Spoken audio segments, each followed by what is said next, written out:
keep asking and you think God is saying, go away. और तुम मांगते रहते हो, खटखटाते रहते हो, और आपको लगता है कि प्रभु आपसे कहता है चले जाओ। He's not saying, God, go away. प्रभु आपसे ये नहीं कह रहा कि आप चले जाओ। He's just testing you to see whether you value the power of the Holy Spirit more than anything else in the world. परमेश्वर आपको परख रहा है कि आप इस संसार में किसी अन्य चीज से ज्यादा पवित्र आत्मा के सामर्थ को मूल्य देते हो क्या? Your child is in hospital dying of some serious sickness. अगर आपका बच्चा अस्पताल में है, किसी गंभीर बीमारी से मर रहा है, तो How will you pray for that child? आप उस बच्चे के लिए कैसे प्रार्थना करोगे?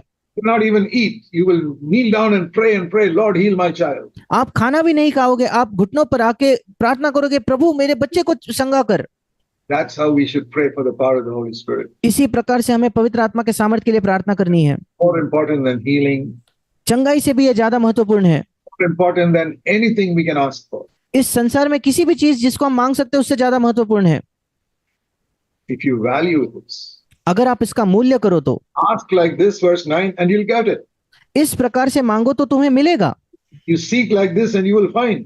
अगर आप ऐसा ढूंढोगे तो आपको मिलेगा। Verse 9, if you knock like this, the door will definitely be opened by God. 9वां वचन, अगर आप इस प्रकार से खटखटाओ तो तुम्हारे लिए परमेश्वर खोल देगा। Because verse 10, everyone who asks like this receives. 10वां वचन, क्योंकि जो कोई इस प्रकार से मांगता है उसे मिलता है। Those who don't ask like this don't receive. जो इस प्रकार से नहीं मांगते उन्हें नहीं मिलता। Everyone who, verse 10, who seeks like this will always find. 10वां वचन, जो कोई इसे इस प्रकार से ढूंढता है वो पाता है। And everyone who knocks like this, keeps on knocking, it will be opened. और जो इस प्रकार से खटखटाता है, खटखटाते रहता है, उसके लिए खोला जाएगा। Now you see why God has not answered that prayer. अब आप देखते हो क्यों परमेश्वर ने इस प्रार्थना का उत्तर नहीं दिया है। Because he did not keep on asking. क्योंकि आप मांगते ही नहीं रहे। You asked for it and then went away. आपने मांगा फिर आप वहां से चले गए। You won't pray like that just with one prayer if your child is sick in the hospital. अगर आपका बच्चा बीमार है अस्पताल में तो आप एक प्रार्थना करके नहीं जाओगे।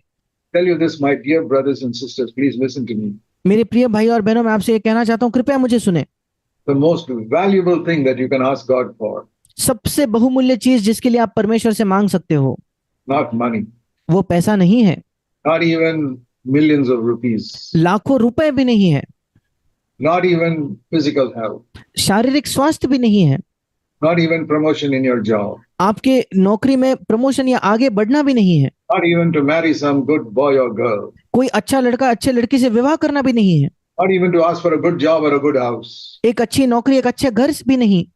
The most valuable thing that you can ask God if you're a Christian is, Lord, fill me with your Holy Spirit. परमेश्वर से सबसे बहुमूल्य चीज जो आप मांग सकते हो अगर आप एक मसीह हो, वो ये है, प्रभु मुझे पवित्र आत्मा से भर दे।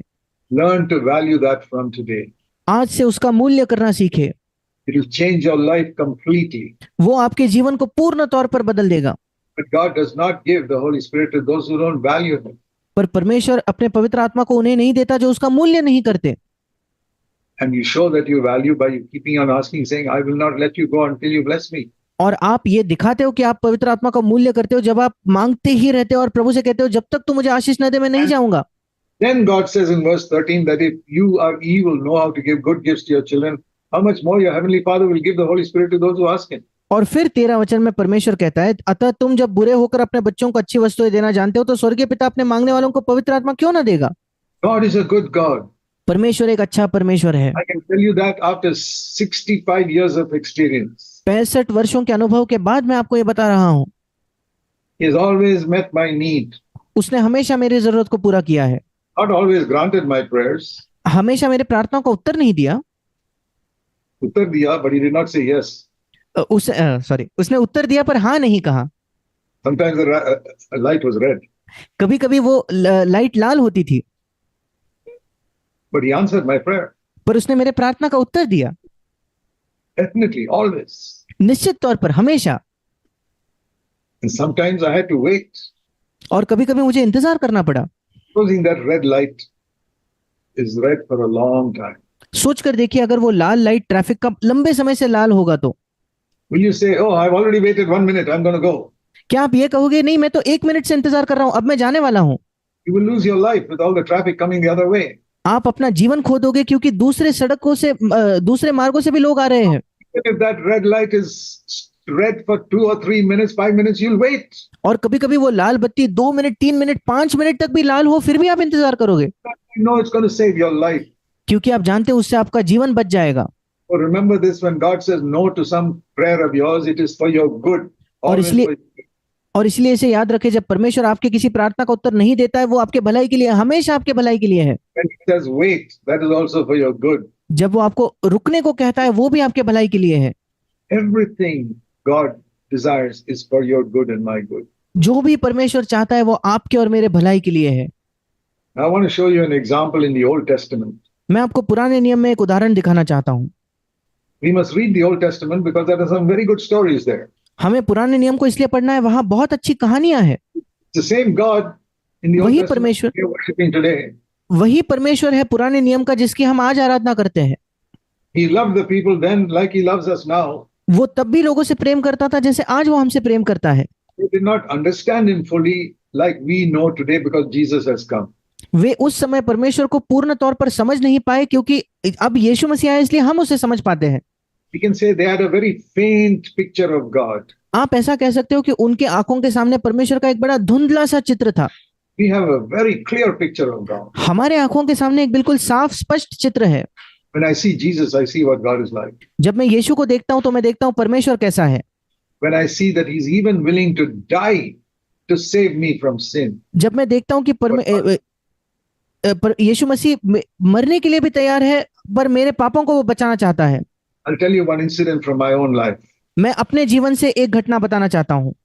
You know the story that when Jesus, the night before He was crucified, He went to a garden called Gethsemane. आप उस कहानी को जानते हो कि यीशु मसीह को क्रूस पर चढ़ाया गया, उसके एक रात पहले वो गत्सेमने नाम के बगीचे में गया। And there He was struggling in prayer. और वहां प्रार्थना में वो बड़ा संघर्ष कर रहा था। And you can read about it in Matthew 26. और आप मत्ती 26 में से पढ़ सकते हो। You know the story. आप इस कहानी को जानते हो। Matthew 26:42, मत्ती 26 उसका 42 वचन, where Jesus prayed, Father, please take away this cup from me. I don't want to drink it. और जहां यीशु मसीह ने पिता से प्रार्थना की कि पिता कृपया इस प्याले को, इस कटोरे से मुझसे हटा ले, मैं इसे नहीं पीना चाहता। But if you want me to drink it, I'll drink it. पर अगर तू चाहता है कि मैं इसे पीऊं तो मैं पी लूंगा। What was that cup? He was praying and praying for 1 hour. He prayed, then he prayed for another 1 hour. 2 hours he prayed. वो प्याला क्या था जो यीशु मसीह जिसके लिए प्रार्थना कर रहा था? पहले 1 घंटा प्रार्थना की, फिर और 2 घंटे उसने किस चीज के लिए प्रार्थना की? There was something he did not want to drink. वो ऐसा कुछ था जो नहीं पीना चाहता था। It was not the physical death on the cross. वो शारीरिक मृत्यु नहीं थी क्रूस की। Jesus was never afraid of physical death. यीशु मसीह कभी शारीरिक मृत्यु से नहीं डरता था। There are so many Christian martyrs who've gone to physical death without fear. कई मसीही लोग ऐसे शहीद हो चुके हैं जो बिना डर के अपने मृत्यु का उन्होंने सामना किया For the sake of Christ. मसीह के लिए। Jesus was not afraid of physical death. यीशु मसीह शारीरिक मृत्यु से नहीं डरता था, Something else he did not like. पर ऐसा कुछ और था जिसको वो नहीं चाहता था। When I die on the cross, I'm dying for the sins of the world. जब मैं क्रूस पर मर रहा हूं तो मैं संसार के पापों के लिए मर रहा हूं। The punishment for the sins of the world is to be cut off from my Father. और इस संसार के पापों की जो दंड है वो ये है कि मैं अपने पिता से बिल्कुल काट दिया जाऊं, अलग कर दिया जाऊं। And you know what cutting off from the Father was like? और क्या आप जानते हो पिता से अलग होना क्या था? The Bible says the Father was the head of Christ. Bible हमें बताती है कि पिता परमेश्वर यीशु मसीह का सिर था। So to be cut off from the Father is like having your head cut off. और इसलिए पिता से अलग होना ये बिल्कुल हमारे सिर को काट देने जैसा है। Jesus was saying, Father, I don't want that. और यीशु कह रहा था कि पिता मैं ये नहीं चाहता। You and I, Father, have fellowship together for eternity. पिता आपकी और मेरी पूरे अनंत काल से संगति रही है। I don't want that fellowship to break. मैं नहीं चाहता कि वो संगति टूट जाए। We are so careless sometimes we allow that fellowship to break because some sin comes. हम कई बार इतने लापरवाह होते हैं कि किसी पाप की वजह से हम उस संगति को टूटने देते हैं। But Jesus never wanted it to break. पर यीशु मसीह कभी नहीं चाहता था कि वो संगति टूटे। Some angel comes and tells him, Lord Jesus, it will only be for 3 hours and then you will fellowship again with the Father. कोई स्वर्गदूत आकर यीशु से कहता है, प्रभु 3 ही घंटों की तो बात है, उसके बाद फिर एक बार तेरे पिता के साथ संगति जुड़ जाएगी। He was forsaken by the Father on the cross only for 3 hours. क्योंकि हम जानते हैं कि यीशु मसीह उस क्रूस पर केवल 3 घंटों के लिए पिता से अलग किया गया था। At the time when he did not call him Father, he said, my God, why have you forsaken me? क्योंकि उस समय उसने परमेश्वर को पिता कह के नहीं बुलाया, उसने कहा हे परमेश्वर तूने क्यों मुझे छोड़ दिया? Why did he call him God at that time? क्यों उस समय यीशु ने उसे परमेश्वर कहा? For 33.5 years, he had called him Father, Father, Father, Father. 33.5 वर्षों तक यीशु मसीह उसे पिता पिता पिता पिता कहते रहा। Now suddenly he says, my God, why have you forsaken me? अब अचानक से वो कहता है हे मेरे पिता, हे मेरे परमेश्वर क्यों तूने मुझे त्याग दिया? When he was hanging on the cross there, he was standing before the judge of the universe. क्योंकि जब यीशु मसीह उस क्रूस पर लटका था तब वो इस संसार के इस विश्व के न्यायाधीश के सामने खड़ा था। He was standing there taking the punishment for your sin and mine before the judge of the universe. उस समय इस विश्व के न्यायाधीश के सामने आपका और मेरा दंड उठा रहा था पाप के लिए वो वहां। God, my God. और वो कहता हे मेरे परमेश्वर। He was forsaken. उसने उसे त्याग दिया था। Like having your head cut off. ये मानो आपका सिर कोई काट देता है। And Jesus said, I don't want that. और यीशु ने कहा ये मैं नहीं चाहता। But if that is your will, I'll accept it. पर पिता अगर ये तेरी इच्छा है तो मैं इसे स्वीकार करता हूँ। 3 hours he called him, my God. और 3 घंटों तक वो उसे कहते रहा हे मेरे परमेश्वर। At the end of it, it was over. The punishment was over. और उसके अंत में वो दंड खत्म हो चुका था। He experienced eternal hell in 3 hours. उसने अनंत नरक को 3 घंटों में महसूस किया। Took my punishment and your punishment. उसने मेरा दंड लिया, आपका दंड लिया। And then at the end he says, Father, I commend my spirit to you. और फिर अंत में वो कहता है हे पिता मैं अपनी आत्मा को तुझे देता हूँ, सौंपता Now हूँ। he doesn't call him God, he's Father again. अब वो परमेश्वर को परमेश्वर नहीं कहता, फिर एक बार पिता कहता है। So that shows that fellowship was restored with the Father. और ये दिखाता है कि पिता के साथ उसकी संगति फिर एक बार जुड़ गई थी। 3 hours he called him God, then he called him Father again. 3 घंटों तक उसने उसे परमेश्वर कहकर बुलाया और फिर वापस पिता कहकर बुलाया। And we can never understand the agony Jesus faced. और हम going to hell for eternity. और हम उस दर्द को कभी नहीं समझ पाएंगे जो यीशु ने सहा, मानो अनंत काल के लिए वो नरक उसने सहा हो। That's what he suffered for 3 hours on the cross. यीशु मसीह ने 3 घंटों तक उस क्रूस पर ये सहा। One rich man went to hell. Even 1 minute later, he was crying out, "Please give me some water. It's terrible here." एक अमीर व्यक्ति जब नरक में गया तो 1 मिनट बाद ही वो चीख रहा था, चिल्ला रहा था कि ये बहुत बदतर है, मुझे थोड़ा सा पानी चाहिए। Jesus told that true story. यीशु ने वो सच्ची घटना कही। Jesus experienced eternity because he was God. He could experience eternity in 3 hours. यीशु मसीह ने अनंत काल को सहा, क्योंकि वो परमेश्वर था, वो अनंत काल को 3 घंटों में सह पाया। 3 hours he experienced my eternal punishment. 3 घंटों में उसने मेरे अनंत दंड को सह लिया।